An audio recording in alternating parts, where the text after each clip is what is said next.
أعوذ بالله من الشيطان الرجيم بسم الله الرحمن الرحيم Bismillahirrahmanirrahim. Kehidupan pasca wafat meninggalkan dunia. Alhamdulillah tadi sebelum berangkat saya menginap di dekat sini karena masih ada kegiatan sampai malam. Tadi sebelum berangkat saya sempat mengeluarkan ayat-ayat, sempat nulis saya dan alhamdulillah sudah saya bawa. Jadi kita bisa urai dengan sepenuhnya. Bismillahirrahmanirrahim. Kehidupan pasca kematian digambarkan di dalam Al-Quran dengan dua kata. Satu, ada yang disebut dengan kubur. Kata ini dan turunannya disebutkan 8 kali dalam Al-Quran. Ya, saya sudah tuliskan ini tadi sebelum berangkat. Nanti kita bacakan. Kedua, ada yang disebut dengan barzakh. 3 kali disebutkan dalam Al-Quran. Sudah? Bila disebutkan dengan kubur, itu yang dimaksudkan adalah tempat atau alamnya. Jelas? Tempat atau alamnya. Bila disebutkan dengan barzakh, itu adalah pemisahnya dengan alam yang lain. Jadi kalau kita mendapati kata barzakh, maka yang dimaksud adalah dinding pemisahnya. Baik itu dengan dunia yang sebelumnya, ataupun dengan akhirat yang setelahnya. Pelan-pelan. Yuk, sekarang kita mulai dulu sebelum ke sana dengan Quran surah ketiga Ali Imran ayat 185. Kullu nafsin dha'iqatul maut. Setiap yang bernyawa itu pasti akan merasakan mengalami kematian, maut. Saya ingin tunjukkan betapa detailnya Quran berikan informasi kepada kita. Setiap yang bernyawa, kullu nafsin. Nah, nafas ini sumber kehidupannya. Jadi ruh kalau sudah masuk ke dalam tubuh kita, itu namanya disebut dengan nafas. Ya, dari mana taunya? Kita tempatkan dulu misalnya dengan ayat supaya jelas. 1 Quran surah ke-15 Al-Hijr ayat 28 sampai 29. Wa idh qala rabbuka lil malaikati inni khaliqum bashara min salsalim min hama'im masnun. Fa idza sawaituhu wa nafakhtu fihi min ruhi. Jelas? Jadi saat dicipta itu terjadi proses fisikal dulu. Rinciannya di Al-Arba'in nanti, nomor hadis yang keempat. Ya, dari Abdullah bin Mas'ud. An Abi Abdurrahman Abdullah bin Mas'ud radhiyallahu ta'ala anhu qala Rasulullah sallallahu alaihi wasallam wa huwa as-sadiqul masduq inna ahadakum yujma'u fi batni ummihi 40 yawman nutfah thumma yakunu mithla dhalika 'alaqa thumma yakunu mithla dhalika mudghah. Jadi proses pertama kurang lebih selama 4 bulan itu. Ya, 40 hari pertama penyatuan antara spermatozoa dengan ovum berproses. 40 hari kedua berbentuk zigot, mulai menempel di dinding rahim berproses. 40 hari ketiga mudghah, berbentuk daging keratan. Jadi 40 kali 3 120 hari, 4 bulan pertama itu proses fisikal. Setelah itu, ya, thumma yursalu ilaihil malak fayanfuhu fihi ruh. Ini dia tafsir dari sini. Baru ditiupkan roh. Jadi usia 4 bulan kandungan itu seorang ibu yang sedang mengandung, pas usia 4 bulan, itu rohnya sudah ditiupkan ke dalam janin yang dikandung. Nah, saat roh masuk ke dalam fisik itu berubah namanya menjadi nafas. Ya, jadi kalau di ayat tadi, ya, fa idza sawaituhu, ya, fa idza sawaituhu, ini sawwa, bila sempurna fisiknya itu telah dicipta, usia 4 bulan, maksudnya proses penciptaan itu berlangsung, maka wa nafakhtu fihi min ruhi, rohnya masuk. Dari mana taunya roh saat masuk ke dalam fisik itu menjadi nafas? Di Quran surah 91 Asy-Syams ayat 7 sampai 10. Quran surah 91 ayat 7 sampai 10. Wa nafsi wa ma sawwaha. Jadi nafas. Dan ketika fisik sempurna itu tercipta dalam arti proses sampai 4 bulan itu, ya, maka dalam 4 bulan itu tercipta dari rangkaian proses tadi, sawwa, oleh Quran disebut sawwa, masuk rohnya, jadilah nafas disebutnya. Maka dari sini diserap dalam bahasa Indonesia menjadi nafas, bernafas. Kapan tanda kehidupan itu bisa didapati? Kalau kita bisa merasakan detak nafasnya. Jelas? Halo? Jelas? Kenapa namanya berubah? Roh dengan nafas itu sama-sama roh, tapi ketika masuk, kenapa disebut nafas? Karena nanti saat masuk dengan sebelum masuk, keadaannya berbeda. Saat masuk itu bersih, belum ada amal, belum ada apa-apa. Saat sudah menyatu, bergerak dengan fisik, beraktivitas, di situ membentuk amal, ya. Sudah ada amalnya, makanya saat masuk dengan pulang beda. pulang kan belum, datang kan belum ada amal. Baru ditiupkan, baru masuk. Nah setelah masuk kan terbimbing kita. Dilahirkan, beraktivitas, mata melihat, telinga mendengar, kaki melangkah. Apa yang dilihat? Itu kan amal. Kalau yang baik dituliskan pahala, yang salah jadi dosa kalau tidak ditobati. Makanya ketika nanti rohnya kembali, maka dia punya bekal dari sesuatu yang telah dikerjakan tadi. Ya, itulah sebabnya kenapa namanya berubah dari roh menjadi nafas. Karena saat menjadi nafas, dia beraktivitas atau memulai misi hidupnya untuk mengumpulkan amal-amal sebelum dia pulang. Nah saat pulang, saat dicabut, yang disebut nafasnya bukan rohnya. Kenapa? Karena saat masuk dengan keluar beda. Saat masuk belum ada amal, saat pulang dia pulang membawa amalan. Karena itulah saat disebutkan di Quran surah ketiga, ini agak berat butuh fokus, ayat 185, Allah berfirman, kullu nafsin dha'iqatul. Nah, kenapa bukan kullu rohin? Untuk memberikan kesan kepada kita bahwa yang dibawa saat pulang itu amalnya, bukan perangkatnya. Itu poinnya. Jadi pastikan saat pulang bawa amal yang benar. Makanya Nabi mendetilkan orang ngantar ke alam kubur pun dengan jenazah itu. Jenazah itu kalau sudah masuk keranda ya. Kalau dia meninggal itu mayit namanya. Sudah dibersihkan, disolatkan, masuk ke keranda, jenazah namanya diangkat. Nah orang yang ngantar jenazah pun sampai ke alam kubur itu, apa yang dibawa oleh mayit itu saat masuk ke kubur, itu semua tinggal amalnya. Yang lain pergi. Semua tinggal apanya? Amalnya. Yang lain pergi. Coba yang antum kumpulkan tuh, harta benda. Mobil ikut gak? Gak. Pakaian ini, handphone ikut gak? Tidak. Ya? Suami meninggal, istri ikut. Tuh, udah jawab sendiri. Enggak. Istri meninggal, suami ikut. Tuh, makin kencang. Enggak. Baik. Artinya apa? Yang mengantar saja pulang lagi. Yang ikut apanya? Nah kalau sudah sadar amalnya yang ikut, maka siapkan amalnya supaya bisa ikut dengan baik. Karena itulah ketika disebutkan kata nafas, mengingatkan kepada kita, sebelum meninggal, udah punya amal belum? Coba kalau ditanya sekarang, udah punya amal belum? Sudah tahu belum? Masih nggak serius juga. Jelas ya? Ini gambaran pertamanya. Karena itulah dalam Islam diajarkan bagaimana beraktivitas di dunia yang melahirkan kenyamanan, saat bersamaan cari bekal supaya saat meninggalkan dunia nyaman juga. Baik, ini bagian pertama. Sebelum kita bicara tentang kubur, alamnya, tempatnya, barzakh pemisahnya, sebelum sampai ke sini, bicara dulu persiapannya. Jelas? Baik, tenang, pelan-pelan. Tenang. Baik kan? Pelan-pelan. Nafas akan kedatangan apa tadi? Kullu nafsin dha'iqatul maut. Kedatangan maut. Ini batasnya disebut ajal. Kalau sudah sampai di ajal ini, maut tiba. Siapa yang ditugaskan membawa maut? Quran lagi. Kita pakai Quran aja, nggak usah ngarang ya. Kan kita kembalikan ke Quran tadi. Quran surah 32 ayat 11. Qul yatawaffakum malakul mautil ladzi wukkila bikum. Firalkan Muhammad sallallahu alaihi wasallam, sampaikan pada umatmu semuanya, telah ditugaskan satu malaikat membawa maut. Qul yatawaffakum malakul maut. Khusus satu malaikat tugasnya membawa maut saja. Jelas? Itu yang sering kita kenal dengan malaikat apa? Israel, ya kan? Israel yang patuh kepada Allah, yang taat kepada Allah, nggak lihat-lihat. Pokoknya tiba waktu, ambil, nggak bisa nawar. Ya, ada dulu Rasul yang dekatnya. Jadi Rasul di bumi itu punya teman Rasul dari langit. Rasul dari langit itu maksudnya malaikat. Ada Rasul yang temannya itu malaikat maut. Contoh siapa? Nabi Musa alaihissalam, Nabi Daud alaihissalam. Itu sahabat dari malaikatnya, malaikat maut. Tapi apakah ketika tiba ajalnya diberikan diskon? Tidak. Tiba ajal selesai. Ya. Tiba ajal selesai. Jadi kalau sudah tampak dan tiba ajalnya, maka tiba malakul maut, selesai urusannya. Tinggal pertanyaannya ketika tiba ini bekal cukup atau tidak. Jelas. Nah, sebelum sampai ke fase ini, ajal tiba, maut tiba, maka orang-orang yang masih mendapatkan nafas sebelum tibanya maut disebut mayyit namanya. Mayyitun, mayyit. Quran surah 39 ayat 30. Zumar. Innaka mayyitun wa innahum mayyitun. Muhammad sallallahu alaihi wasallam, engkau pasti akan wafat. Jadi seorang nabi pun wafat. Apalagi kita yang bukan nabi. Wa innahum mayyitun. Dan mereka pun semuanya itu akan wafat juga.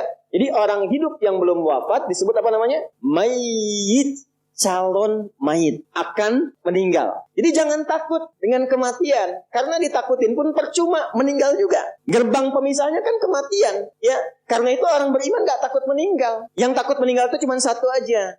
Yang tidak punya bekal. Itu aja. Kan rumusnya gampang. Kata Quran, kullu nafsin. Kalau nafas itu artinya pulang bawa bekal. Kalau bekalnya benar, gak akan takut. Takut itu artinya apa? Kurang bekal. Takut itu artinya apa? Salah bekal.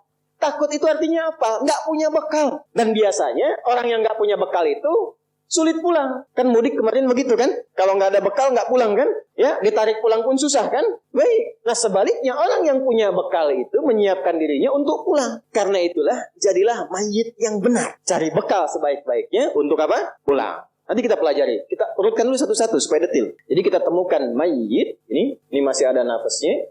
Lalu datang maut. Lihat katanya, derivasi katanya. Mayit datang maut. Ini ada tasdidnya. Gambaran dari nafas. Datang malakul maut, mengambil nafasnya. Datang malak, mengambil nafasnya lewat maut. Kalau diambil, berubah namanya dari mayit jadi mayit namanya. Tasdidnya hilang. Mayitun. Lihat, ini ilmunya mahal. Karena tidak mudah mendapatkan kitabnya. Nah, saya meneliti, karena saya fokus meneliti di kajian kebahasaannya. Saya mengambil jurusan formal di bahasa Arab untuk mendalami Al-Quran. Karena kecintaan pada Quran. Nah, ini tidak mudah mendapatkan ini. Jadi, ini bukan ilmu otak-atik. Dan saya nggak punya TikTok. Sekali ketik diketok gitu ya. Nggak ada. Saya nggak punya. Ya, saya cuma 2 yang nggak punya. 1 Twitter, kedua TikTok. Saya nggak punya. Jadi, kalau ada akun mengatasnamakan nama saya, itu bukan saya. Jelas ya? Yang lain ada yang formal. Balik ke sini. Ini kalau sudah diambil nafasnya, meninggal, datang maut, ini jadi hilang tasdidnya jadi sukun begini. Mayitun. Coba baca yang ini. Mayitun. Yang ini. Tuh, perhatikan baik-baik. Kenapa tasdidnya hilang diganti dengan sukun? Ini mahal sekali ilmunya. Kenapa tasdidnya hilang diganti dengan sukun? Sukun itu artinya apa? Mati. Ya kan? Bukan hanya mati. Kalau ada sukun kan dimatikan kan? Bukan hanya mati. Sukun itu seakar dengan kata sakinah. Artinya tenang. Usahakan kalau wafat, kalau meninggal, kalau mati, usahakan wafatnya tenang. Tidak mungkin orang tenang itu kecuali punya amal yang baik. Nah, amal yang baik itu dilahirkan lewat apa? Dari ketaatan. Dari bekal yang dikumpulkan. Nah, ketenangan yang dilahirkan dari sebuah ketaatan, bahasa Arab jadi disebut dengan tuma'ninah. Dari itma'anna yatma'innu. Bukankah saat sholat ada tuma'ninah? Rukuk, tuma'ninah kan? Hatta tatma'inna raki'ah. Sujud, tuma'ninah kan? Hatta tatma'inna sajidah. Apa yang dimaksud tuma'ninah di sana? Merasakan kenikmatan dalam ibadah sehingga meresap ke dalam jiwa. Pancarannya dalam aktivitas. Nah, kalau banyak dikerjakan sifat ini, memberikan pengaruh ke nafas. Nafas kalau banyak diisi tumaninah, maka dia akan punya sifat tumaninah. Sifat yang melekat kepada nafas berubah katanya dari tumaninah menjadi mutmainnah namanya. Nafas yang memiliki tumaninah disebut dengan nafsul mutmainnah. Maka turunlah Quran surah 89 ayat 27 sampai 30. Ya ayyatuhan nafsul mutmainnah, irji'i ila rabbiki radiyatan mardiyah. Hei jiwa yang tenang, karena sudah punya banyak bekal, ya kan? Sekarang cepat tinggalkan dunia, pulang. Nah, ini yang akan kita bahas. Kamu cepat pulang. Aku sudah ridha dengan kegiatan dan bekalmu selama hidup di dunia. Engkau pun akan ridha dengan pemberianku yang aku siapkan saat kau meninggalkan dunia ini. Makanya ketika mendapatkan kalimat itu, hatinya makin tenang. Itulah yang menyebabkan orang meninggal itu ada yang senyum, ya kan? Terus tiba-tiba punya waktu sujud, saking bersyukurnya. Malu ala Dauda, syukra. Jadi keluarga Daud itu kalau sedang bersyukur sujud tuh. Ada yang sujud, ada yang senyum, ada yang bahkan menyiapkan diri. Kenapa? Karena dia sudah merasakan panggilan yang memberikan ketenangan pada jiwanya. Makalnya siap. Ya? Radiyatan mardiyah. Fadkhuli fi ibadi. Masuklah dalam golongan hambaku. Ibad, kita tuliskan ini. Tuliskan dulu. Wadkhuli jannati. Jannah ditemukannya di mana? Terlihat. Allah sudah memberikan pendahuluan. Saat akan meninggalkan dunia ini sudah dibuka oleh Allah untuk menguatkan persiapannya selama ini. Disiapkan alamnya di sini, ditunjukkan surganya di sini. Bahkan ada orang-orang yang saat wafatnya sudah ditunjukkan tempat surga, tempat pulangnya. Pernah dengar seorang saleh sama Asyah? Sayyidah Asyah, istrinya siapa? Firaun. Bukankah saat diikat di tiang dan akan dieksekusi, tiba-tiba beliau berdoa kan? Ya, Rabbi najjini min Fir'auna wa amalihi. Ya Allah, mohon anugerahkan aku keselamatan dari buruknya siksa Firaun. Jadi beliau ingin menunjukkan manfaat dari keimanan saya selama ini, ya Allah, tolong buktikan sebelum saya wafat. Ya, jangan berikan kepada saya rasa untuk dihukum oleh Firaun. Maka apa yang Allah tampakkan? Allahu Akbar. Saat diikat itu, tiba-tiba ditampakkanlah tempat indahnya di surga. Istananya ditampakkan. Lalu beliau tersenyum. Saat senyum itulah kemudian diwafatkan oleh Allah sebelum mendapatkan hukuman Firaun itu. Dan saat senyum itulah Firaunnya komen. Itu langsung dislike saja. Ya, kan kalau ada orang komen, like, share, and comment ya. Kalau ini dislike saja langsung. Apa kata Firaun? Ini perempuan mau disiksa kok malah senyum. Karena ada yang tidak tampak dalam pandangan manusia sebelum seseorang kembali kepada Allah Subhanahu wa ta'ala. Karena cukup bekalnya, tenang jiwanya, ditampakkan tempat pulangnya, dan pulang dia dalam keadaan kesenangan yang sangat luar biasa. Nah, ini Ini sudah fitrah teman-teman. Sukun ini fitrah, kalau sudah mayit sukun. Cuman gak banyak orang sadar ketika melihat sukun. Saya melihat sampai orang Jepang pun bikin film animasi. Ya, itu yang Dragon Ball itu loh. Yang tulisan Susuke Watanabe tahun 96. Ya kan? Son Goku saat mengkame-kameha Piccolo kan? Ya kan? Tiba-tiba mati, atasnya ada bulatan kan? Anda bayangkan. Orang-orang yang bikin tulisan, bikin cerpen, bikin komik macam-macam, itu sudah fitrah, ini ada bulatan ini. Tapi orang beriman beda cara pandang. Saya nggak nonton, cuma saya senang baca. Jadi saya berpikir orang sadar dengan teorinya, tapi kita diberikan oleh Allah keimanan, seharusnya kita sadar dengan imannya. Nah sekarang, kalau sudah paham ini secara teoritis, kita bahas apa alamnya yang dimaksud di sini, apa persiapannya selama hidup menjadi mayit di sini, dan bagaimana kita menyusunnya. Itu yang coba kita uraikan dalam bagian kedua di materi kita. 1. Yang pertama kita mulai dari barzakh dulu yang paling sedikit. Kata barzakh, ba, ra, zai, kha. Barzakh. Kata barzakh, bila disebutkan dalam bahasa Arab, dia berarti pemisah dari dua tempat yang tak nampak secara kasat mata. Pemisah dari dua tempat yang tak nampak secara kasat mata. Perhatikan sini pelan-pelan. Ini ada dinding kan? Ya, di depan. Dinding ini kan memisahkan ruangan di sini dengan yang di belakang ya. Baik. Lihat lagi dindingnya, ada kaca di samping. Teman-teman lihat dari luar ke kanan. Ada dinding ya? Itu pemisah kan ya? Kelihatan nggak dindingnya? Nah, karena kelihatan, itu nggak bisa disebut barzakh. Jelas? Maka dalam bahasa Arab, itu disebut dengan satar kalau nampak remang-remang, hijab kalau nampak tertutup sama sekali. Jadi kalau nampak remang-remang, nutup tapi mesti kelihatan remang-remang, nggak nyata kelihatannya. Itu disebut satar namanya. Satrun, satara, yasturu, satran. Satara, yasturu atau satara, yastiru. Sudah? Satran. Pernah dengar sutrah? Sutrah ya? Kalau mau sholat ada sutrah kan? Nah, kenapa sutrah disusun tidak terlampau tinggi sehingga nampak keadaan keseluruhan bagiannya? Jelas? Yang penting ada pembatas yang ketahuan kalau orang mau lewat itu, ada orang sholat nggak boleh dilewati. Tapi kalau penutup total, begini, nggak terlihat di belakang ini ada apa, maka disebut hijab namanya. Hijab dari kata hajaba. Ibu itu pakai hijab atau pakai sutra? Ayo, saya ulangi, hijab atau apa? Sutra. Kalau pakai hijab, maka pakailah penutup itu sehingga tidak tampak dari yang dihijabi itu. Jadi jangan sampai menggunakan penutup, tapi bagian dari tubuh itu masih tampak secara remang-remang. Itu bukan hijab namanya. Itulah kenapa disebut dengan hijab. Dan diberikan isyarat agak dilonggarkan itu yudnina min jalabibihinna, direndahkan, dilonggarkan supaya dengan longgar dan rendah itu, maksud rendah itu diturunkan bukan diangkat, ya, supaya tertutup sempurna dan tidak tampak bagian dari tubuh sekalipun lekuk atau remangnya. Paham? Tapi di sini tidak disebut dengan sutra, tidak disebut dengan hijab. Sebab hijab kalau dibuka terlihat. Karena untuk alam ini sifatnya disebut dengan barzakh, bukan sutra, bukan hijab. Jadi kalau antum mendapati dua bagian, ini satu A, ini B, paham? Ini ada pembatas yang tidak menyatukan ini, nggak bisa ketemu nih. Di sini nggak bisa ke sini, nggak bisa ketemu, ini nggak bisa ketemu. Ya, tempatnya misalnya kelihatan tuh, dari sini kelihatan. Tapi nggak bisa mempertemukan ini balik lagi ke sini, balik lagi ke sini. Ini barzakh namanya. Kalau di lautan yang luas, yang besar, pernah melihat misalnya di YouTube, ya, atau National Geographic, ada tiba-tiba ikan, terus balik lagi, ikan, balik lagi. Ketika diteliti ternyata itu pertemuan dua arus di situ, ya. Kemudian tiba-tiba ada pembatas di antara dua itu sehingga ikannya nggak sampai ke tempat lain. Begitu nyampe ke sini, balik lagi. Nyampe ke sini, balik lagi. Dan dahsyatnya, karakteristik ikan di wilayah ini tidak sama dengan ikan di wilayah sini. Dan itu kalau dicari di kitab manapun, keterangan itu ditemukan di kitab suci hanya dalam Al-Quran. Surah ke-55 ayat 19 sampai ayat 20. Ya.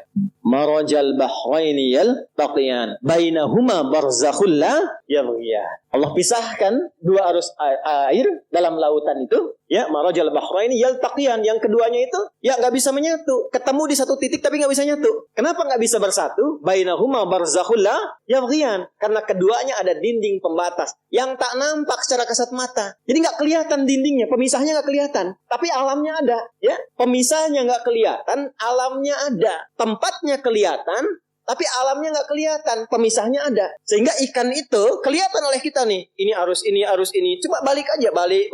Dindingnya kelihatan. Yang paling dahsyat, ada lagi yang airnya yang satu itu, ya, asin. Yang satu itu hawa. Dan itu ada di Quran juga. Surah 25. Ya, Al-Furqan ayat 53. Hadza 'azbun furatun. Kemudian, wabilhun ujaj. Satu lagi asin.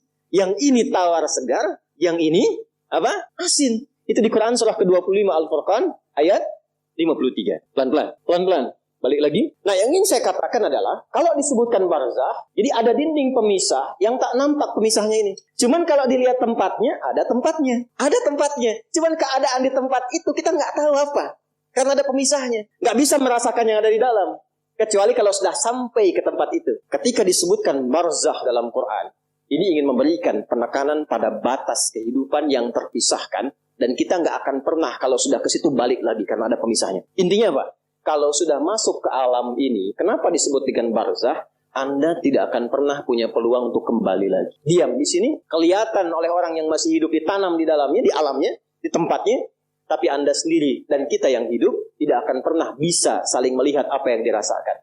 Dan kalau sudah masuk, nggak akan bisa balik lagi. Karena ada dinding yang membatasi. Jelas? Oke, saya simpulkan dengan cepat. Kenapa disebutkan dengan barzakh? Untuk memberikan kesan bahwa kalau sudah masuk ke alam itu, jangan harap Anda untuk bisa kembali ke alam dunia karena ada dinding kuat yang membatasi sekalipun tak nampak dalam pandangan orang yang masih hidup. Paham? Maka turunlah Quran surah ke-23 Al-Mu'minun. Baca ayat 99-100.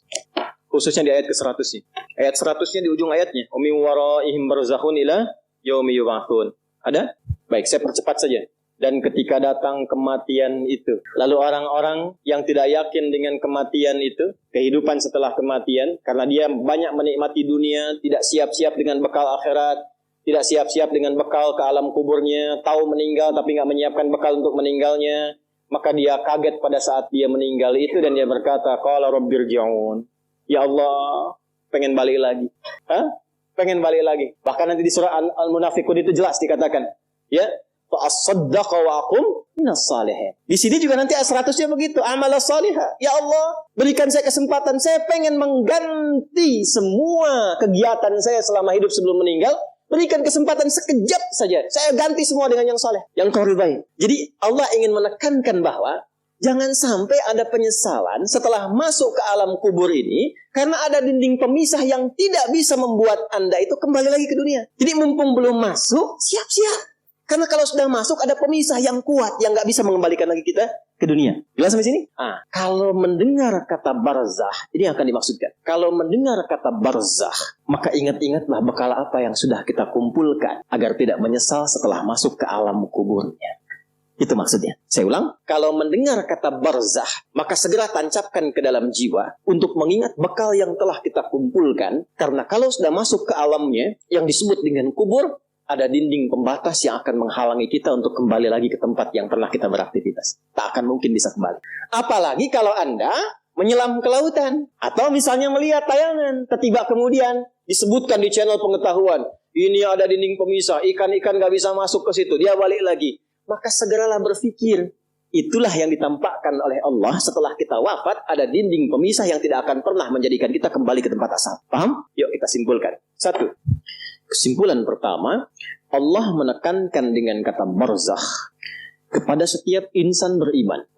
Kalimatnya insan beriman ya. Kalau nggak beriman itu pilihan. Allah menekankan dengan kata barzakh pada setiap insan beriman agar berbekal berupa amal saleh sebelum wafat sehingga tidak menyesal saat di alam kubur dan meminta kembali ke dunia. Tenang, masih dunia Bu, bisa diperbaiki. Alam kubur nggak bisa kembali. Sudah? Agar tidak menyesal saat di alam kubur dan minta kembali ke dunia. 1, sudah? Baik. Nah, sekarang alamnya tadi disebut apa? Tempatnya. Kalau barzakh tadi kan pemisahnya. Ingat, ya?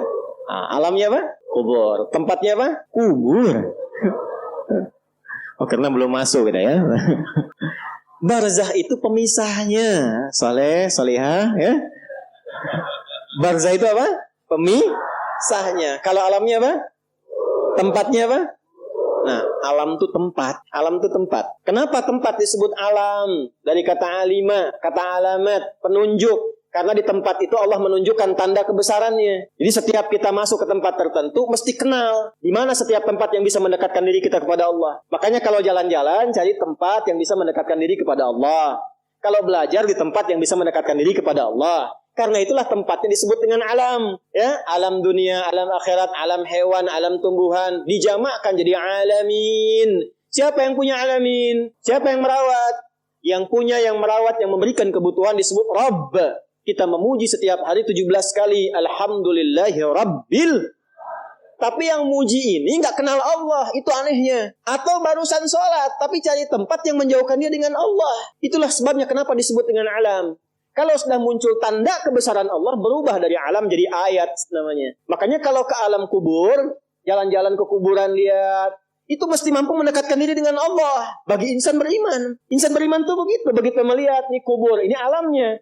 Makanya alamnya disebut kubur, tempatnya kubur. Kenapa bagian dari alam? Sebagai tanda bahwa kita akan ke situ. Supaya ingat. Makanya Nabi kan sering mengingatkan, ke alam kubur itu kan untuk ingat akhirat kan? Bukan untuk ingat dunia. Ya, ini gambarannya. Baik, jadi sekali lagi. Kalau alamnya disebut apa? Kubur. Juga tempatnya disebut apa? Artinya kubur menunjuk kepada tempat dan atau alam. Baik, pelan-pelan. Bagaimana keadaan di kubur itu? Ya, bagaimana keadaan di kubur? Mau yang baik dulu atau yang menegangkan dulu? Wah, yang baik dulu ya. Tenang dulu. Baik. Quran surah ketiga Ali Imran ayat 169 sampai 171. Quran surah 3 Ali Imran ayat 169 sampai 171. Saya majukan dulu Ali Imran, saya simpan yang Al-Baqarah karena ini keterangannya lebih lengkap. Di Al-Baqarah itu pembukanya. Bismillahirrahmanirrahim. Wa la tahsabanna alladhina qutilu fi sabilillahi amwata bal ahya'un 'inda rabbihim yurzaqun. Ada ayatnya. Farihina bima atahumullahu min fadlih wa yastabshiruna billadhina lam yalhaqu bihim min khalfihim alla khaufun 'alaihim wa la hum yahzanun. Ada ayatnya. Allahu akbar. Wa la tahsabanna alladhina qutilu fi sabilillahi amwata. Jangan Anda duga orang-orang yang telah wafat, meninggalkan dunia, tapi dia menjadikan semua aktivitas dunianya itu sebagai bekal persiapan pulangnya. Dia lakukan semua kegiatan dunianya berdasar petunjuk Allah. Ya. Jadi semua kegiatan dunia yang dilakukan berdasar petunjuk Allah, diikutkan petunjuk Allahnya, itu bahasa singkatnya disebut fi sabilillah, di jalan Allah. Ya, di jalan Allah tuh mengikuti petunjuk Allah. Paham? Nanti ada beberapa bagian yang rendah sampai yang puncak. Puncaknya yang berjuang dengan nyawanya dan hartanya. Ya, dijahiduna fi sabilillah bi amwalihim wa anfusihim. Jadi mereka berjuang di jalan Allah dengan harta sampai jiwa sampai wafat. Itu tingkat tertingginya. Macam-macam, nanti ada yang ulama, kan? Ada yang pejuang saat berjuang dalam tindakan militer diniatkan fisabilillah, ada. Tapi jangan lupa, tingkat paling dasarnya adalah semua aktivitas kita. Dari bangun tidur sampai tidur lagi. Kalau kita niatkan mengikuti petunjuk dari Allah, itu aktivitasnya fisabilillah, di jalan Allah, untuk menaati Allah. Ya, jadi jangan batasi fisabilillah itu dalam konteks perjuangan fisikal saja. Dalam artian perjuangan militer. Jangan dibatasi di situ, itu puncaknya. Atau perjuangan ilmu. Ya, perjuangan ilmu itu di Quran surah 9 ayat 122. Seperti antum sekarang datang ini. Itu tinggi nilainya. Kalau tidak ada tuntutan berjuang dengan fisik, misal, dan kita tidak berharap ini ya, kita jaga kedaulatan negara, Indonesia dalam ancaman, kita terpanggil. Seperti pejuang kita dulu melakukannya. Bedanya apa? Niatnya fi sabilillah, karena Allah memerintahkan itu. Jadi berbahagialah bila ada satu negara, ada umat Islam di situ. Karena umat Islam yang ada di satu negara, dia akan berjuang membela dan memakmurkan negaranya atas perintah Rabbnya. Jadi kalau ada ancaman, itu orang Islam itu orang pertama datang, itu yang keluar. Ya, yang mengeluarkan resolusi jihad siapa? Ulama. Kiai Haji Muhammad Hashim bin Asy'ari, itu ketua resimen wilayah Jawa Timur. Resimen Jawa Tengahnya itu Mr. Kasman Singodimejo. Jawa Baratnya Kiai Haji Nur Ali. Kalau masuk ke Tasik Kiai Zainal Mustafa. Itu ulama semua. Jangan salah. Dan mereka mengambil risalahnya dari mana? Yang di Riyadhus Shalihin itu. Yang babul niat, babul ikhlas wa ihdharun niat. Bagaimana berjuangnya fi sabilillah, maka keluar resolusi jihad. Itu berjuangnya itu. Makanya nanti ada, kita temukan apa di antaranya? Ya, ada Hizbul Wathan, ya, pasukan-pasukan itu relawan-relawan untuk berjuang. Dan nanti digabungkan dengan TNI. Makanya di Sabta Marga dari 7 itu, yang ketiganya itu ada keimanan. Sabta Marga kan 7 tuh di TNI itu ya. Yang pertama, kami warga negara Indonesia yang bersendikan Pancasila. Kedua, jadi patriot. Ketiga, kami kesatria Indonesia yang beriman pada Tuhan Yang Maha Esa, menegakkan kebenaran, kejujuran, dan keadilan. Baru yang keempatnya, kami tentara nasional Indonesia. Jadi tentara itu kalau ada iman. Tuh, saya hafal karena saya ngajar itu. Ya, di situ ada keimanan. Di jiwa patriot, kenegaraan, kesatria, kapan? Ketika beriman. Nah, itu jalan yang tertingginya. Nah, tingkat terendahnya menjadikan semua aktivitas kita untuk menaati Allah. Itulah fisabilillah. Karena itulah dalam Islam, semua kegiatannya itu ada panduannya. Temukan dimanapun, ada nggak orang baru bangun tidur sudah diberikan bimbingan? Nggak ada. Dan kalau kita mau jujur, bukankah semua aktivitas kita itu ada doanya? Ya kan? Nah, doa itulah bimbingan kegiatan yang menjadikan semua aktivitas kita mengikuti petunjuk Allah. Fisabilillah. Bangun tidur ada doanya nggak? Ada. Terus mau mandi nih, ke kamar mandi. Langkah kaki diatur, ada doanya nggak? Ada. Begitu keluar ada doanya. Masuk dengan keluar sama nggak doanya?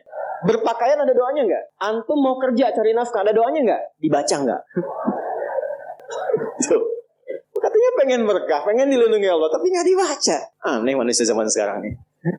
Nah, doa itu bukan sekedar kalimat formal yang menjadikan kegiatan aktivitas jadi ibadah, bukan. Tapi isinya ini panduan hidup. Jadi kalau kita keluarkan, kita pahami, kita dalami, terus diamalkan, itu panduan. Contoh, yuk kita cek satu aja. Bangun tidur baca apa tadi? Alhamdulillahilladzi ahyana ba'dama amatana wa ilaihin. Oke, baik. Tahu dari mana? Ya, saya tunjukkan pada Anda, bahkan dari mulai bangun itu sudah diajari cara bangunnya. Yang kalau dilakukan dapat pahala. Sunnah itu jangan dilihat aktivitasnya saja. Ikut Nabi, dapat pahala. Baca doa, dapat pahala. Tapi kalau kita niatkan doa itu untuk menaati Allah dan Rasulnya, itu saat pulang, surganya sesurga dengan Nabi. Tidak cukup dengan amin. Tahu dulu. Dan dengan semua nabi itu ada di An-Nisa Quran surah 4 ayat 69. Wa may yuti'illaha war rasul fa ulaika ma'al ladzina an'ama Allahu 'alaihim minan nabiyyin was-siddiqin wasyuhada'i was-salihin. Wa hasuna ulaika rafiqa. Dzalikal fadlu minallahi wa kafa billahi Allahu akbar. Makanya tiap hari kita minta 17 kali, teman-teman. Ihdinas siratal mustaqim, siratal ladzina an'amta 'alaihim ghairil maghdubi 'alaihim. Nah, siratal ladzina an'amta 'alaihim itu siapa? Tafsirnya di An-Nisa ayat 69. Wa may yuti'illaha war rasul fa ulaika ma'al ladzina an'ama Allahu 'alaihim. Kita minta, ya Allah, siratal ladzina an'amta 'alaihim, kata Allah, ma'al ladzina an'ama Allahu 'alaihim. Siapa mereka? Minan nabiyyina was-siddiqina wasyuhada'i was-salihin. Ada orang yang di surga ditempatkan oleh Allah sesurga dengan semua nabi yang pernah bertugas di bumi. Masya Allah, ketemu lagi di surga. Antum di mana? Oh, depan saya Kiai Fulan, belakang saya Ustadz Fulan. Kalau antum di mana? Saya biasa aja. Sama. Ya, depan saya Nabi Ibrahim, belakang saya Nabi Musa, samping kiri saya Masya Allah, Nabi yang katanya paling ganteng semoga bumi, Nabi Yusuf. Samping kanan saya Masya Allah, Nabi Muhammad SAW bisa. Dengan semua nabi. Siapa mereka ini? Mereka yang mendedikasikan semua hidupnya untuk menaati Allah dan Rasul. Dari bangun tidur terus dari keluar. Ya, contoh tadi saya janjikan Abu Daud misalnya, nomor hadis 1367. Ya, dari Ibnu Abbas radhiyallahu taala anhuma, beliau satu saat ingin menginap di kediaman bibinya Sayyidah Maimunah radhiyallahu taala anha dan ingin tahu kebiasaan Nabi bangun di malam hari itu bagaimana. Kapan waktunya? Konversi jadi jam berapa kebiasaan Nabi bangun. Bagaimana cara bangunnya? Nanti yang berangkat insyaallah umrah saya tunjukkan ini lokasinya gitu. Ya, itu diceritakan oleh beliau. Qala atau kama qala Ibnu Abbas radhiyallahu taala anhuma, kana an-nabiy sallallahu alaihi wasallam, adalah kebiasaan Nabi sallallahu alaihi wasallam idza istaiqadha min naumihi, kalau bangun dari tidurnya fajalasa, duduk terlebih dahulu. Jadi bangun tidur terus duduk. Masa bangun tidur langsung mandi, ya selempongan kan? Naik delman istimewa, aku duduk di depan, duduk di muka, kudanya nggak bisa jalan. Hadisnya, oke, anak-anak TK diajarinya yang betul. Bangun tidur terus duduk, ya, duduk dulu. Ya, itu kan hadisnya begitu. Duduk dulu. Kemudian famasaha biyadihi min athari naumi. Lalu beliau menghilangkan bekas kantuknya dulu dengan bagian tangan yang bersih. Makanya ada hadis lain kalau bangun tidur kan cuci tangan kan? Ya, itu kalau tahu bagian tangannya kotor atau menyadari bahwa tangan itu berkelana saat tidur, ya, yang bahkan di tempat yang tidak Anda tahu. Makanya kalau Anda ingin bersihkan, cari bagian yang bersih. Wa masaha biyadihi min athari naumi, menghilangkan bekas ngantuk. Jadi jangan baca doa dulu. Bacalah doa itu dalam keadaan sadar. Jangan baca dalam keadaan ngantuk. Nah, problem yang terjadi, memang bangunnya jam 3. Alhamdulillah. Begitu sadar 4:30. Ada yang begitu? Ini banyak wajahnya tuh. Antum pasang alarm 3 kali kan? Iya kan? Mau bangun 2:30 tuh kan alarm jam 2:30, jam 3, jangan 3:15 kan? Alarm pertama untuk matikan alarm kedua kan?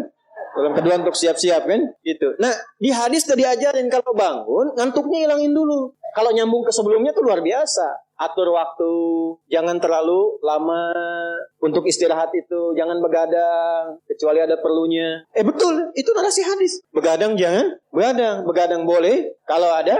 Kapan Nabi bergadang? Kalau ada perlunya. Ya, diskusi dengan istri membahas sekilas tentang kehidupan rumah tangga. Ada sahabat minta fatwa, Nabi balas. Setelah itu kalau nggak ada masalah, sudah Nabi selesai istirahat. Ba'da isya, sebentar istirahat. Jadi teratur waktunya. Sehingga potensi ngantuknya bisa ditekan. Nah, kalau bangun kemudian hilangkan bekas ngantuk, duduk sejak hilangkan bekas ngantuk, thumma Lalu kemudian membaca. Apa yang dibaca? Ada ayatnya, ada hadis. Jadi bangun tidur itu sudah ada ayat. 11 ayat penutup surah Ali Imran. Dari surah ketiga ayat 190 sampai ayat 200. Inna fi khalqis samawati wal ardi wa ikhtilafil laili wan nahari la ayatin li ulil alladzina yadhkuruna Allah qiyaman wa qu'udan wa 'ala wa yatafakkaruna fi khalqis samawati wal ardi rabbana ma khalaqta hadza batila subhanaka faqina. Catat ini ya. Saya sampaikan ini langsung kalau teman-teman ngaji tafsir dengan hadis dapat ini. Kalau antum biasakan baca ini, penutup Ali Imran ayat 190 sampai dengan 200 dan dipahami isinya, Allah akan jaga antum dari perbuatan maksiat selama hari itu. Satu. Yang kedua, membimbing antum untuk meningkatkan pengetahuan selama beraktivitas. Yang ketiga, dibimbing oleh Allah mengerjakan segala aktivitas yang mengantarkan pada ridha dan surganya.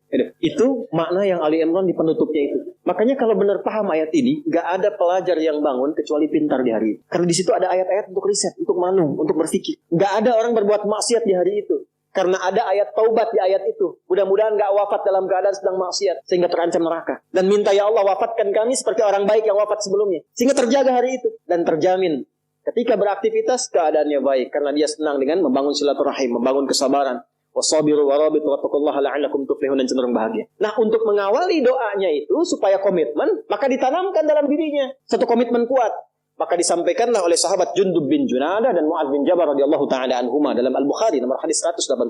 Keduanya mendapatkan doa dari Nabi sallallahu alaihi wasallam, faqala alhamdulillahilladzi ahyana ba'dama amatana wa ilaihin. Ini ada amata, ada ba'dama. Kalau kata kerja terletak setelah ba'da dan ma, artinya apa?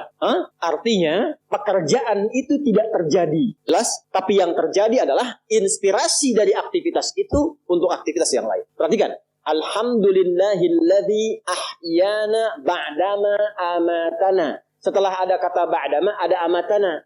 Ya Allah, terima kasih. Engkau memberikan kesempatan kepada hidup di hari ini. Walaupun mungkin bila datang ajal itu engkau bisa wafatkan aku dalam tidur tadi. Cuma wafatnya nggak terjadi karena belum tiba ajal. Wa ilaihin nusyur. Nasyara itu artinya berpencar untuk kembali mencari bekal. Jadi kalau kita dari kampung datang ke kota nyari bekal buat pulang, itu penyebarannya disebut nasyara. Pulangnya disebut ada. Sifatnya id. Waktunya mi'ad, tempatnya ma'ad. Tempat kita pulang disebut ma'ad. Innalladzi farada 'alaikal Qur'ana laradduka ila ma'ad. Waktu pulangnya mi'ad. Innallaha la yukhliful mi'ad. Baik. Nah, kita bangun tidur berjanji sama Allah. Sifatnya nusyur. Wa ilaihin, ya Allah, terima kasih. Engkau berikan kesempatan aku di hari ini menjalani kehidupan. Walaupun mungkin dalam tidur tadi, engkau bisa wafatkan kalau tiba ajalku. Tapi aku diberi kesempatan hidup saat ini sampai dengan ajalku. Maka aku berjanji, ya Allah, sekarang aku akan mencari bekal supaya persiapan untuk pulang menghadapmu. Itulah wa ilaihin nusyur maknanya. Makanya sebelum tidur, sunnahnya istighfar. Untuk mengevaluasi kegiatan sebelumnya yang salah. Setelah itu merencanakan. Kalau hari ini tadi nggak jamaah, besok saya ingin jamaah. Kalau hari ini saya belum infak, besok ingin infak. Direncanakan malamnya. Fa'idha faraghta wa ila rabbika. Tapi nggak tahu besok hidup atau enggak. Kita tawakal sama Allah. Yang penting sudah istighfar, sudah punya rencana. Istighfar yang dilakukan sebelum tidur membuat kita nikmat. Dan tawakal pada Allah sekalipun wafat. Ternyata Allah bangunkan lagi, kita katakan alhamdulillahilladzi ahyana ba'dama amatana. Terima kasih ya Allah yang telah menahan rohku saat tidur tadi, tidak mewafatkanku sebelum datang ajalku. Aku berjanji hari ini aku akan menyempurnakan amalku demi mencari bekal pulang. Alhamdulillah. Pertanyaannya betul dicari nggak? Kok bisa ada orang baca doa bangun tidur tapi aktivitas di hari itu bermaksiat? Katanya cari bekal, tapi bangun tidur sudah gibahin orang. Udah bikin status yang bermasalah. Jelas sampai sini? Nah, itu yang dimaksud apa? Fi sabilillah. Menjadikan semua kegiatan itu dilakukan untuk menaati Allah. Ibu merawat anak karena Allah atau karena sayang anak? Mulai bingung jawabnya. Allah. Kalau ibu merawat anak karena Allah, pasti ibu akan memberikan pendamping pendidikan pada anak yang mendekatkan anak kepada Allah.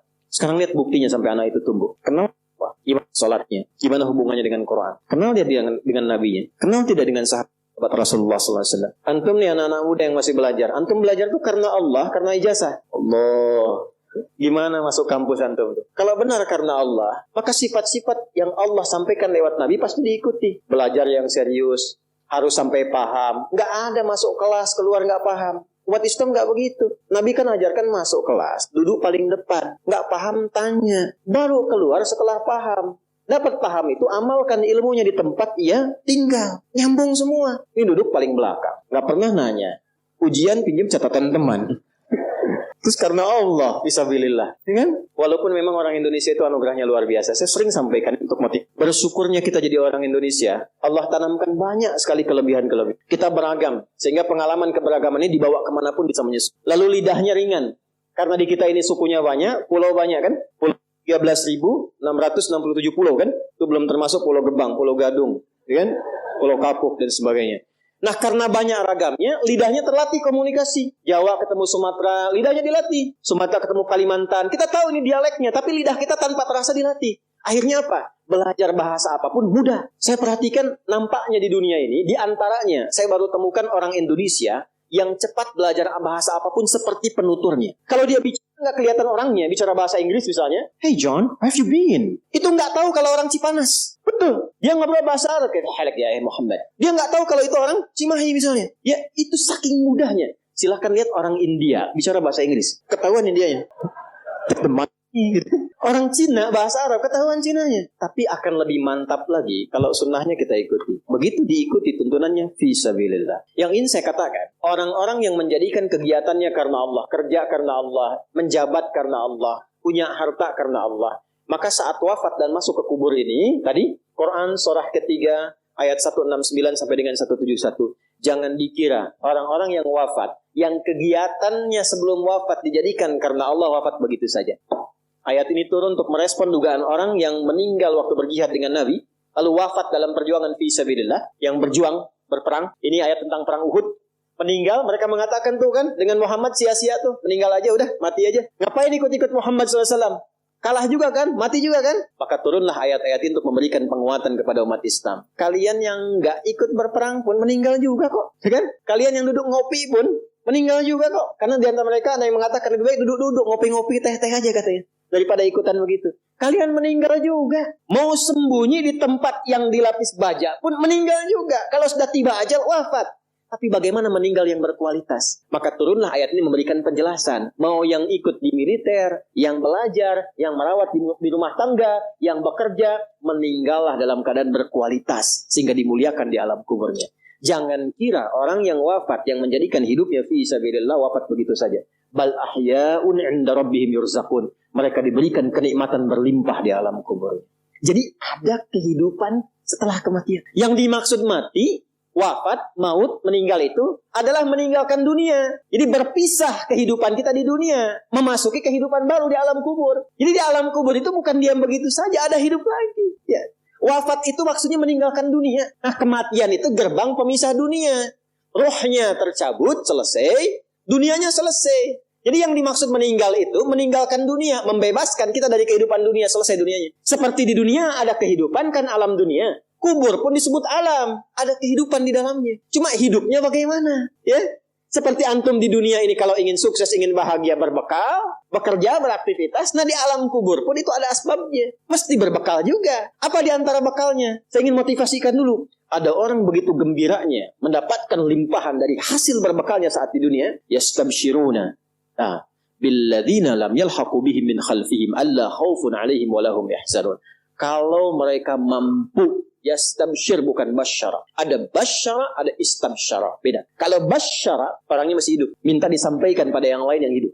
Contoh, Nabi Muhammad SAW masih hidup. Diberikan beliau perintah oleh Allah, sampaikan pada umatmu ini sekarang tentang keutamaan surga. Maka turun Quran surah kedua ayat 25. وَبَشِّرِ الَّذِينَ آمَنُوا وَعَمِلُوا الصَّالِحَاتِ أَنَّ لَهُمْ جَنَّاتٍ تَجْرِي مِنْ تَحْتِهَا. Tapi kalau kalimatnya menggunakan istabsyara, itu umumnya bermakna ingin menyampaikan tapi tak punya kemampuan menyampaikan karena keadaannya sudah berbeda. Perhatikan detailnya bahasa Quran. Orang yang wafat yang menjadikan hidupnya berdedikasi untuk menaati Allah, di alam kubur diberikan kenikmatan. Saking nikmatnya pengen kasih tahu yang masih hidup. Wa yastabshiruna billadzina lam yalhaqu bihim min khalfihim. Mereka ingin menyampaikan pada yang masih hidup, gak usah nangis, jangan banyak merata. Saya ini sudah mendapatkan kesenangan melebihi apa yang pernah kita dapati saat di situ itu. Kalau bisa cepat ke sini, itu kalimatnya. Kalau bisa cepat ke sini. Allah khaufun 'alaihim wa lahum yahzanun. Gak usah takut dengan kematian. Jangan banyak nangisi saya, jangan banyak meratapi saya. Itu kalimatnya. Dan di antara mereka ada yang Allah jaga sampai ke jasad-jasadnya. Saya bersaksi demi Allah, Anda boleh catat kalimat ini.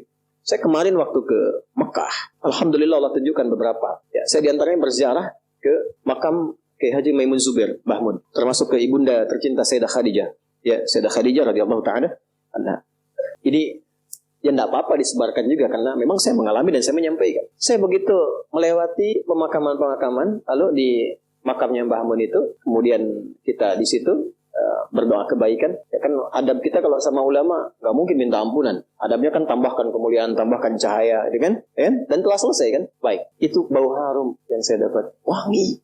Supaya saya tanya teman-teman, antum pakai parfum apa? Nggak ada. Wangi makam. Ya. Dan saya datang ke situ itu di waktu yang memang dilarang berkunjung pada zuhur. Kunjungan itu ba'da subuh dengan ba'da asar. Baru ada orang berkunjung. Dia tahu kalau ngasih minyak wangi ke situ itu nggak mungkin lah. Walaupun ada tuh kena panas selesai gitu. Ini waktunya datang ke situ, ditolak. Karena bukan waktu kunjungan. Terus saya sampaikan ada ini saudara kami meninggal ayahnya di sini dan dimakamkan di sini. Saya ingin berziarah. Nah, kita pakai jubah, pakai sorban putih itu. Biasanya kalau di sana imam, singkatnya diperkenankan masuk. Ya, cuma saya berempat itu. Ya, saya 2 pendamping 2, kemudian 1 sahabat kami, Pak Mukhlis Hasim. Ayahnya Ustaz Hasim Yahya. Orang baik, orang saleh, tinggal 30 tahun di Mekah. Ya, jadi Ustaz Da'i, wafat, punya 3 permintaan. Wafat hari Jumat, ya. Kemudian juga bisa menyempurnakan Ramadan dan disolatkan di Masjidil Haram. Alhamdulillah, ya terkabul, 2 terkabul. Yang 1 diselesaikan Ramadan sampai ke Syawal dulu. Ya, jadi disolatkan di Masjidil Haram. Tadinya nggak bisa dimakamkan di Ma'la. Yang ketiga minta di Ma'la. Tadinya nggak bisa dimakamkan di Ma'la. Yang ada tertulis di pekuburan Roya. Tapi last minute yang terakhir masuk Masjidil Haram tiba-tiba bisa di Ma'la. Maka ketika dimakamkan di Ma'la, kami datang ke sana, kami berziarah. Nah itu Masya Allah, kemuliaan itu luar biasa. Ya belum yang tampak-tampak sekarang, kok bisa guru ngaji, gak pernah ketahuan orang makamnya utuh 20 tahun, 15 tahun. Jasadnya utuh, makam utuh biasa, jasad utuh, coba terangkan. Gigi masih ada, kulit masih ada, rambut sebagian masih ada. Utuh, guru ngaji, yang orang mungkin gak pada kenal, cuma keadaan di kampung. Tapi dia meyakini ada kehidupan setelah kematian. Dan betapa banyak orang-orang terlihat hebat nuansa kehidupan dunianya. Tapi maaf, hanya ditemukan tulang belulang dalam alam kubur ini. Sekarang sudah banyak bisa kita akses, bisa kita lihat. Kalau sudah ditampakkan begitu belum sadar juga, dengan cara apa lagi Allah memberikan hidayah? Bahkan orang bikin sinetron hidayah dari alam kubur. Dia ngajar ustaznya hidayat lagi. Nah karena itu nggak boleh berleha-leha. Maka ini yang senang ini.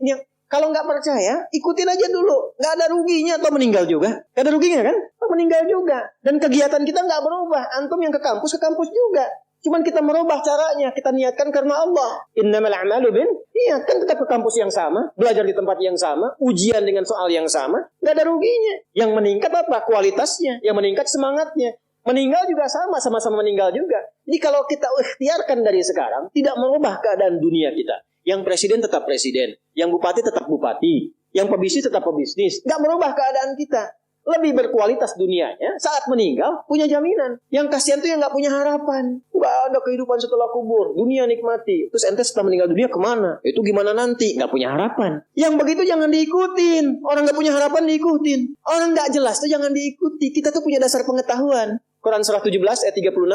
Wala taqfu ma laysa laka bihi ilmun. Inna sam'a wal basara wal fu'ada kullu ulaika kana anhu mas'ulah. Nah sekarang itu teman-teman, kita punya harapan. Diterangkan dari sekarang. Makanya selama hidup, kalau pengen seperti itu, jangan main-main hidup dunianya. Maka turunlah surah At-Takatsur ayat kedua.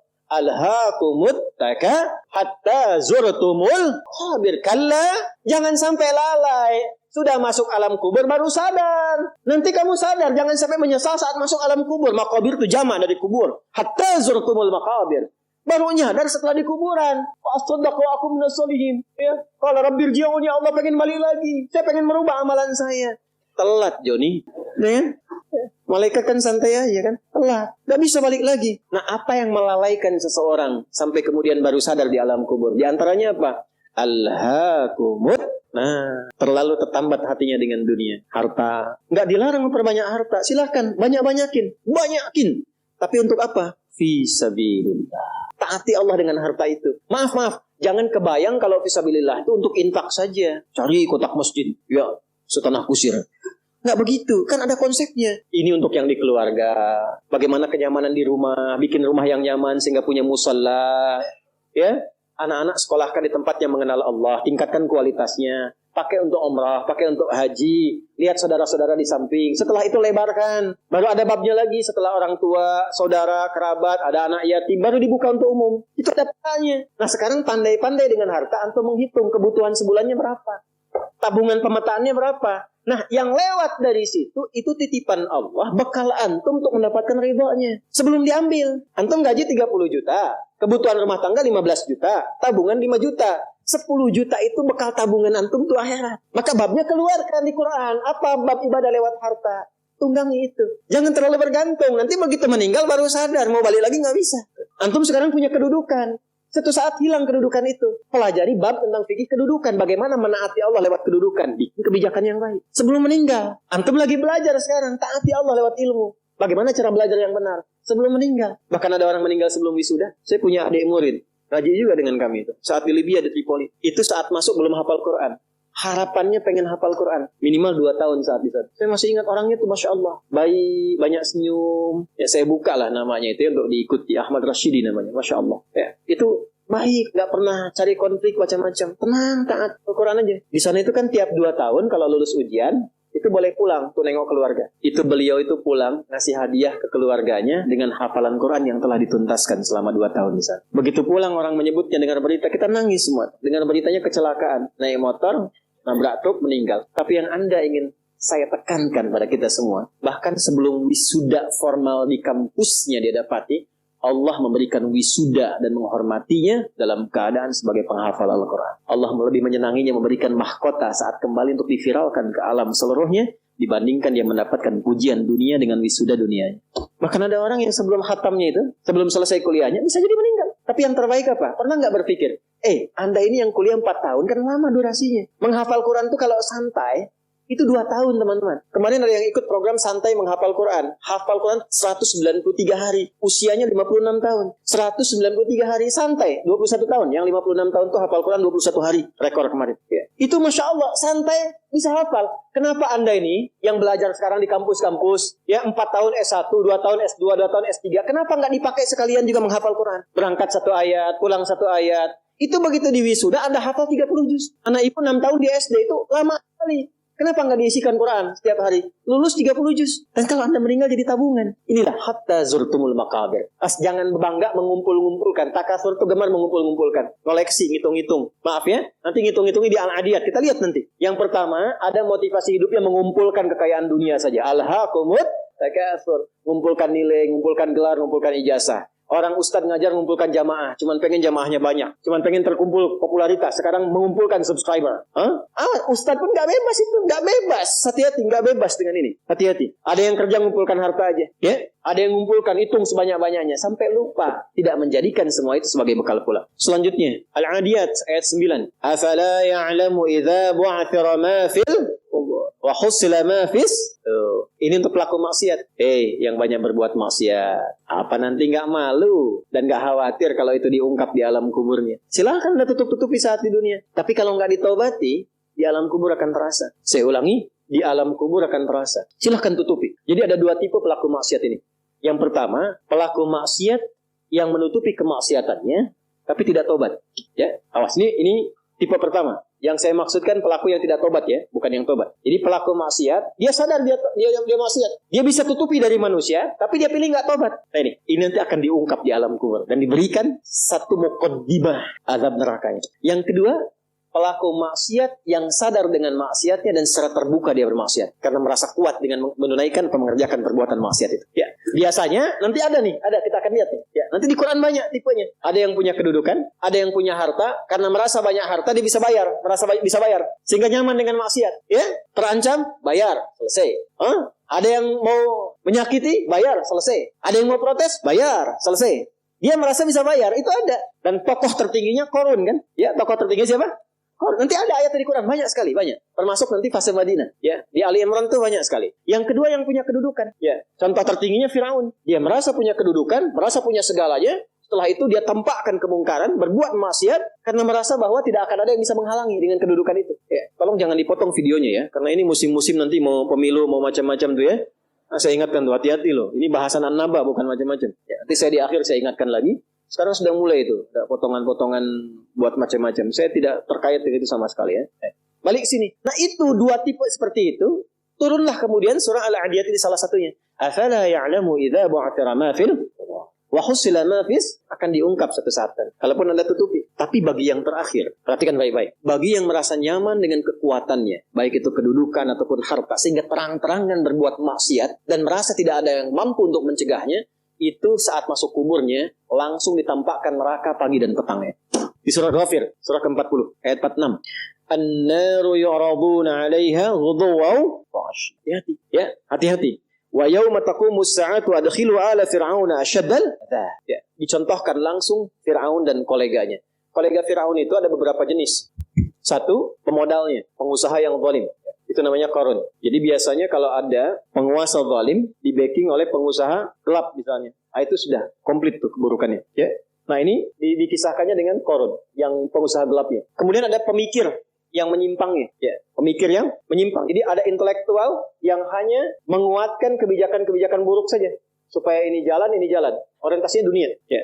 Siapa? Haman, sekaligus jenderalnya juga, Haman. Kisah Ba'alam berbeda nanti. Nah ini disebut dengan koleganya ala Firaun. Jadi biasanya, hati-hati, fikihnya maksudnya begini. Kedudukan itu kalau sudah semakin tinggi, kedudukan yang semakin tinggi, maka di antara ujiannya adalah ada potensi-potensi yang mengajak pada penyimpangan. Dan dengan kedudukan itu, biasanya suka ada dorongan-dorongan menggunakan kedudukan untuk berbuat mungkar dan tampak kemungkaran itu. Yang paling bahaya kalau itu tidak banyak disadari sehingga merasa kuat untuk berbuat yang salah. Itu bahaya. Pun demikian, harta banyak itu potensi menghadirkan ujian, dan di antara ujian itu ada dorongan untuk menyimpang. Ya, bukan hanya ria, pamer, tidak.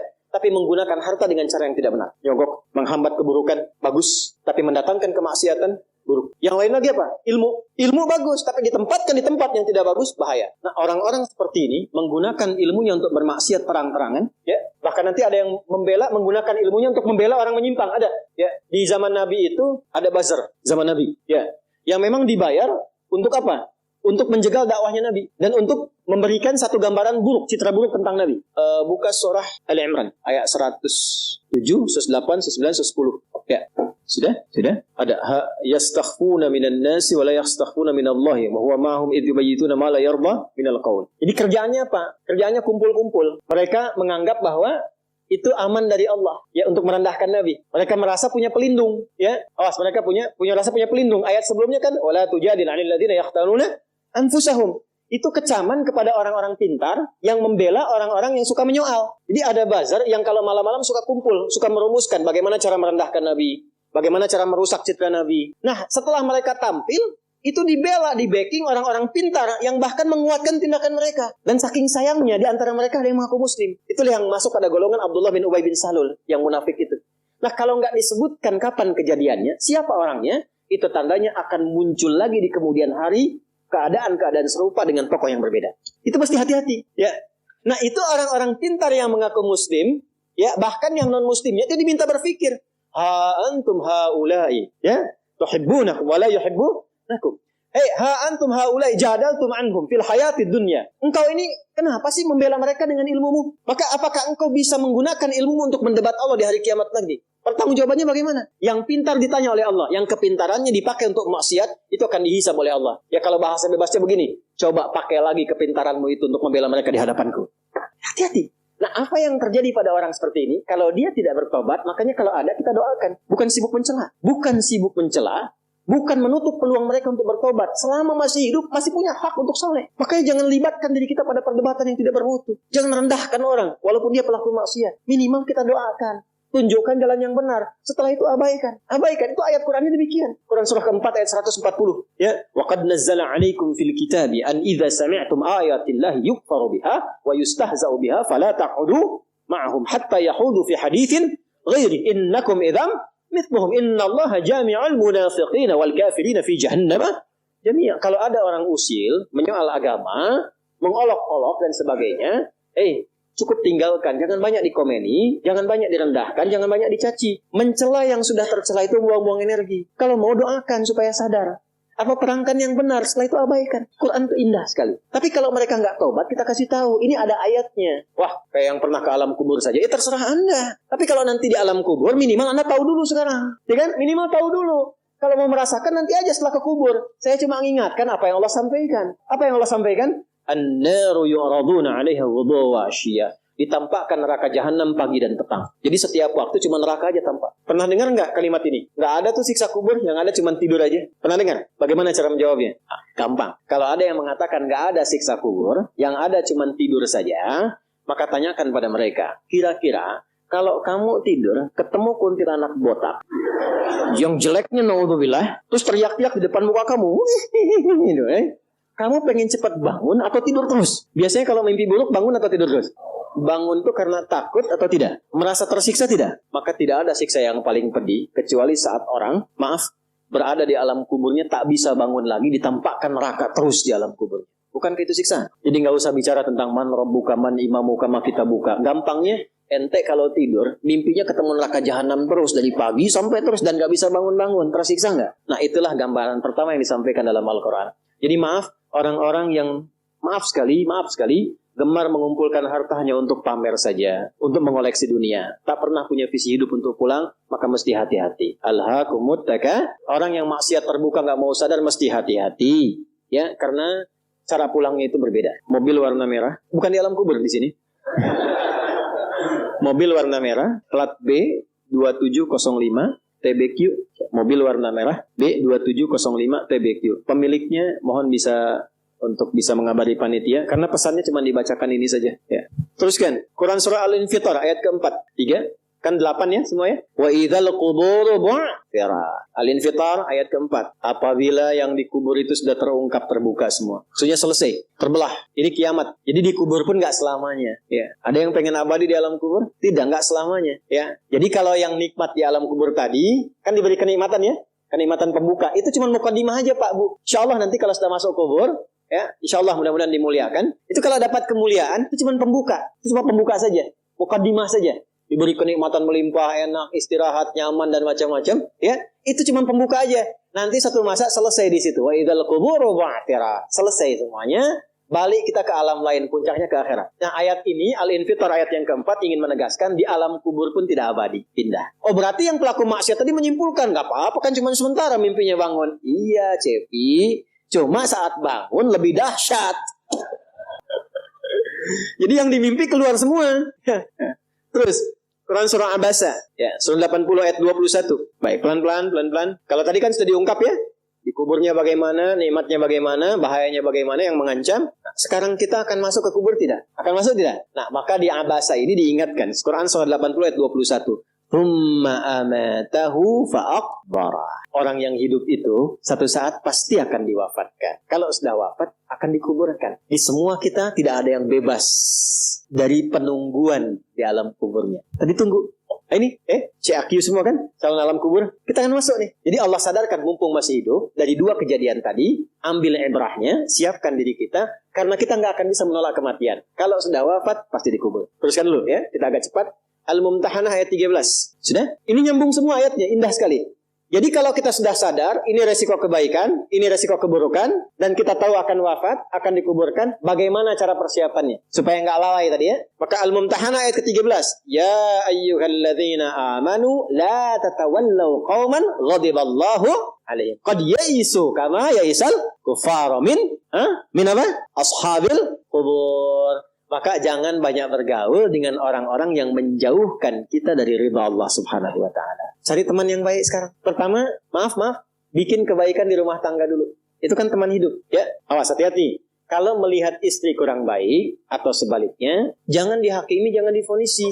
Justru Allah kirimkan antum itu untuk menebarkan kebaikan dan menyempurnakan kesemaan bersama. Jelas? Jadi sekarang yang dilakukan teman hidup dulu. Rubah jadi baik dulu. Anak-anak jadi baik dulu. Setelah itu cari tempat tinggal yang baik. Bergaul dengan orang baik. Antum yang kuliah cari teman yang baik. Antum yang kerja cari teman yang baik. Maaf. Kalau ada tawaran, kedudukan ke hartanya berlipat, tapi menjauhkan Anda dari Allah, ingat ini. Thumma amatahu fa'aqbarah. Ingat saat ditawari itu Anda meninggal. Dikubur. Dan ingat ancamannya. Ingat pasalnya itu. Ya.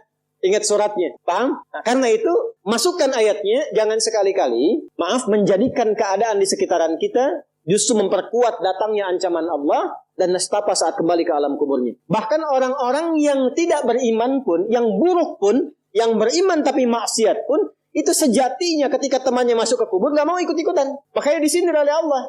Hei, kamu ini sadar nggak sih?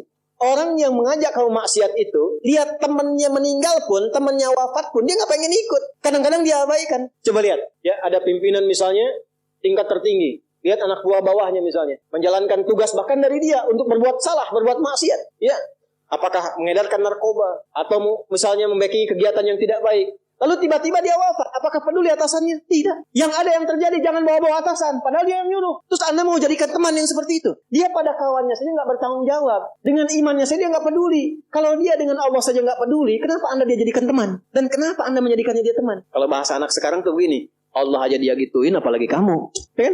Ya, Nabi aja dia cuekin, apalagi kamu. Kan? Ini peringatan Quran, ini bukan dari saya. Ini peringatan Quran. Jangan sekali-kali, Anda dimanapun Anda berdinaskah, tugas formal, Anda berdagangkah, jangan berteman dengan orang menyimpang.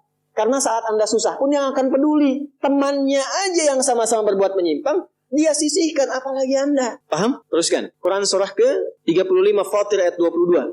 Wa ma yastawil ahya'u wal amwat. Innallaha yasma'u man yasha' wa ma anta bimusmi'in man fil qubur. Kalau Anda masih belum sadar juga, kata Allah, hei, kamu ini masih hidup. Masih punya harapan, masih punya bekal. Kalau sudah meninggal, nggak sama keadaan orang hidup dengan wafat. Mumpung kamu masih hidup, karena kalau sudah meninggal, temanmu yang meninggal pun kamu nggak bisa dengar suaranya. Cuma saya yang tahu keadaan di alam kubur. Karena saya tahu, kata Allah, dan saya punya Rahman dan Rahim, dengan sayang saya sampaikan kepadamu. Karena sayang saya. Ibu maaf, kalau ada anak misalnya, ingin berbuat menyimpang, ibu cegah tidak? Kenapa? Karena ibu sayang. Karena itulah ibu saking sayangnya, maaf, jangankan anak lahir, di dalam saat dikandung pun bukankah dijaga dari yang maksudnya, dijaga dari yang merusak. Ibu kalau sedang mengandung, mau nggak makan makanan yang kotor, makanan yang merusak? Tidak kan? Kenapa? Karena sayang kepada bayi yang dikandung, janin yang terkandung. Di tempatnya pun disebut oleh Allah dengan rahim. Karena ada rahim, dijaga betul. Miring kanan susah, kiri susah, telungkup nggak mungkin. Dijaga supaya apa? Supaya di dalamnya merasakan ketenangan. Karena apa? Karena ada tempat disebut dengan rahim. Nah, Allah itu sifat rahim melekat kepadanya. Karena sayang dengan kita, diingatkan. Bahasa bebasnya gini, karena saya sayang engkau dengan rahimku. Karena saya cinta kamu dengan rahmanku. Jangan sampai masuk kubur, kamu tersiksa, kamu nestapa. Karena beda antara hidup di dunia dengan kehidupan di kubur. Mumpung masih hidup, cari bekal. Karena engkau tak mampu mendengar apa yang terjadi dalam kubur. Jadi kalau tadi Allah sampaikan jangan bergaul dengan yang begini, jangan terlena dengan yang seperti ini, itu karena Allah sayang dengan kita. Itu saja. Jelas ya? Ya. Jadi kalau nggak sayang, nggak akan mungkin diingatkan. Teruskan. Al-Hajj ayat ke-7. Yang ke-7-nya Al-Hajj ayat ke-7. Wa anna sa'ata atiyatun la raiba fi wa anna Allah yab'atsu man fil qubur. Tapi jangan khawatir. Sekalipun engkau masuk ke alam kubur, kata Allah, karena sayang, aku pesankan berbekal dari sekarang. Di alam kubur aku penuhi nikmatku padamu. Tapi itu cuma sementara. Besok-besok selesai aku bangkitkan semua kalian. Aku tepati janjiku untuk memberikan surga kepadamu. Karena itulah orang yang baru mau meninggal dalam sakaratul mautnya, kalau benar dia mengikuti apa yang Allah pesankan dari ayat-ayat tadi, maka Allah berikan pendahuluan sebelum masuk kubur. Ditampakkan bahkan surganya di hadapannya, dimasukkan dalam golongan hambanya, ditenangkan saat wafatnya. Ya ayyatuhan nafsul mutmainnah, irji'i ila rabbika radiyatan fadkhuli fi wadkhuli jannahnya ditampakkan. Terakhir At-Taubah ayat 84. Quran surah At-Taubah ayat 84. Kalau ada orang yang tidak peduli dengan peringatan ini. Ini 7 ayat nih, itu pesannya. Ini bukan ilmu taati ya, untuk mengingatkan saja. Kadang kita sulit sih, tapi kalau antum ngambil jurusan yang sama, itu insya Allah mendapatkan kenikmatannya. Contoh begini misalnya, kenapa ada ayat di Quran itu jumlah bilangannya sama, serupa dengan lawannya. Malaikat disebutkan 88 kali, setan disebutkan 88 kali. Nah, lawan tugas malaikat itu setan. Malaikat membisikkan kebaikan, setan memprovokasi keburukan. Jumlahnya sama. Karena setiap hari pun kita nggak akan bebas dari 2 bisikan itu, baik atau buruk. Nah ini, kenapa ayat pengingat alam kubur dan kehidupan dunia 7 kali? Salah satu pesannya adalah karena kita 7 hari beraktivitas selama hidup di bumi itu. Maka diingatkan setiap hari. Maka setiap hari itu mesti ingat kematian. Sebelum tidur istighfar, siap nggak bekalnya, lihat temannya, selamat nggak keluarganya. Ya, maaf, izin maaf sekali, saya berulang kali minta maaf nih. Ya, berulang kali. Ada seorang suami saleh, istrinya salehah luar biasa. Satu kali suaminya karena kelelahan, bangunnya agak terlambat. Biasanya jam 3, ini setengah 4 bisa. Itu istrinya bangunkan sambil bersenandung. Pak, saya cepat bangun, Pak. Perjalanan kita masih panjang, sedangkan ajal semakin mendekat. Sedangkan para musafir sudah punya banyak bekal di depan kita. Kita mesti nyusul mereka. Bangun, Pak. Itu Masya Allah kalau pakai bahasa Arab indah sekali. Pak, ajal itu mendekat kepada kita. Sedangkan perjalanan masih panjang. Teman-teman kita sudah di depan, bekalnya banyak sekali. Maksudnya apa? Teman-teman kita sudah ada yang hafal Quran, sholatnya nggak putus, malamnya banyak tahajud, puasanya nggak putus, sunnahnya dikerjakan. Kita ini, ya Allah, mau bangun tidur aja susah ya Allah, mau tahajud aja susah. Sementara ajal datang semakin dekat. Pak, bangun Pak, bangun Pak. Takutnya kita meninggal malam ini. Kita nggak bisa menyusul teman-teman kita yang sudah di depan. Itu istri bangunkan suaminya. Ada lagi yang suami mau kerja dibisikin istrinya. Pak, jangan sampai cari yang haram ya. Papa nggak bawa apa-apa pun ke rumah di hari ini. Kami keluarga akan sabar. Mama akan tenangkan pada keluarga supaya sabar. Tapi Pak, kami gak akan kuat merasakan sedetik pun di neraka jika Papa bawa yang haram ke rumah. Insya Allah. Nah, ini disebutkan pengingat itu 7 kali. Di 7 ayat berbeda untuk mengingatkan setiap hari ingat wafat. Setiap hari ingat pulang. Setiap hari kita akan mengalami suasana di alam kubur. Jangan sampai meninggalkan dunia dalam keadaan yang terancam. Kalau masih gak sadar juga dengan pengingat ini, muncul ayat ke-8. Muncul ayat ke-8. Di At-Taubah. Ayat 84. Tempatnya pun taubah. Ngajak taubat dulu sebelum diingatkan. Tapi dasar karena nggak pengen taubat juga, maka munculnya ancaman. Kalau ada yang masih nggak peduli, bahkan ada orang Islam yang masih bertahan dengan keburukannya, menampakkan ke orang lain dengan sifat nifaknya, maka turun ayatnya. Wala tusalli ala ahadin minhum mata abada. Wala taqum ala qabri. Allahu Akbar. Innahum kafaru billahi wa rasuli wa matu wa hum fasiqun. Kalau ada yang masih begitu, dan Anda lihat diingatkan susah, masih menampakkan kemaksiatan, Allah langsung memberikan ancamannya. Kalau dia bertahan demikian sampai dengan wafat, nggak usah disolatkan. Jangan sampai berdiri di depan kuburnya, katanya. Kurang apa lagi? Tiap hari diingatkan. 7 kali, 7 hari beraktivitas, 7 kali diingatkan. Diberikan kasih sayang, diarahkan pada yang benar. Ditunggu sampai tobat, tapi masih mengancam, masih menampakkan kehebatannya sampai dia wafat. Maka peringatannya apa? Orang-orang yang sengaja menantang berbuat maksiat, menghalalkan dosa yang besar, itu dihukumi oleh Quran. Kafaru billah. Yang menghalalkan dosa besar itu dihukumi kufur. Tapi jangan sembarangan, ya, jangan sembarangan menghukumi. Karena ada yang punya otoritas di situ. Gak boleh Anda sembarangan, ini kufur, ini togut, ini gak boleh, gak boleh. Ada yang punya otoritas dan ada yang paham fikihnya. Gak boleh sembarangan. Hati-hati kalau ada aliran mengajak Anda, ini togut. Ini aja, bunuh aja, tembak aja, tinggalkan itu, tinggalkan. Karena ada yang punya otoritas untuk menentukan klasifikasi mana yang benar, mana yang salah, mana yang ini, mana yang begitu. Jangan sampai terbawa pada aliran demikian. Jelas ya? Baik. Tapi kalau ada yang nekat berbuat maksiat sampai wafat, kata Allah, Nabi pun sampai dilarang. Jadi ini ayat turun tentang Abdullah bin Ubay bin Salul, yang hidupnya mengaku muslim, tapi banyak sekali menyakiti Nabi. Banyak berbuat maksiat, bahkan merencanakan pembunuhan kepada Nabi. Ditampakkan oleh Allah, begitu Nabi ingin menampakkan sisi kemanusiaan dengan menyolatkannya, turunlah ayat ini. Jangan disolatkan Muhammad, jangan disolatkan. Biarnya sama teman-temannya. Jadi biasanya orang munafik ketemu munafik lagi, ketemu munafik lagi. Hati-hati. Jangan sampai yang menyolatkan itu sama munafik, sama perbuat maksiat. Orang Islam dilarang yang beriman yang baik, bahkan wala taqum ala qabri. Ke kuburnya pun jangan diantar, jangan berdiri di depannya. Jangan sampai terancam demikian. Karena itu kalaupun ada yang nampak ciri-cirinya, kita doakan supaya kembali ke jalan yang benar. Kita tunjukkan kebaikan dengan lemah lembut supaya dengan itu sadar dan menjadi bagian dari orang-orang beriman yang mendapatkan ridha Allah Subhanahu wa taala. Apalagi kalau itu bagian dari keluarga. Paham? Nah, inilah pelengkap dari bagian yang pertama. Maka secara singkat saya simpulkan, jadikan mulai hari ini semua kegiatan kita fisabilillah. Suami mendidik istri fisabilillah, menyayanginya fisabilillah. Mohon tatap istri Anda, keluarga Anda sebagai titipan Allah, dan Anda akan dihisab. Saya tuh kalau pulang malam saya tatap istri anak-anak saya yang sudah tertidur. Sekarang Anda suka tanyakan, ya Allah, di mana saya dihisabin? Saya khawatir mengajar banyak orang datang, tapi pada keluarga sendiri tidak mendapatkan perhatian sesuai dengan hak. Ya Allah, ketemu lagi enggak? Antum dihisab, kan itu dipasangkan dengan ampun, bukan dengan yang lain. Itu dihisab. Maka perlakukan pasangan sebagai amanah Allah. Lakukan. Demikian juga istri kepada suami. Anak-anak. Kemudian bekerja, lakukan. Fisabilillah. Kalau sudah fisabilillah, nggak mungkin korupsi. Nggak mungkin nyogok. Jangan pulang dengan membawa yang haram. Sayangi keluarga. Antum yang belajar-belajar nih, yang masih belajar, fisabilillah. Jangan pernah nyontek, ya. Jangan malas-malas belajar. Semangat belajar, bangun bangsa, bangun negeri, lakukan sebagai ibadah kepada Allah Subhanahu wa taala. Kalau itu bisa kita kerjakan, maka kalla saya'lamun thumma kalla, kita akan melihat apa yang Allah berikan setelah wafat, dan kita akan diperlihatkan oleh Allah perbedaan dengan orang-orang yang ingkar bersama orang-orang yang yakin dengan itu semua.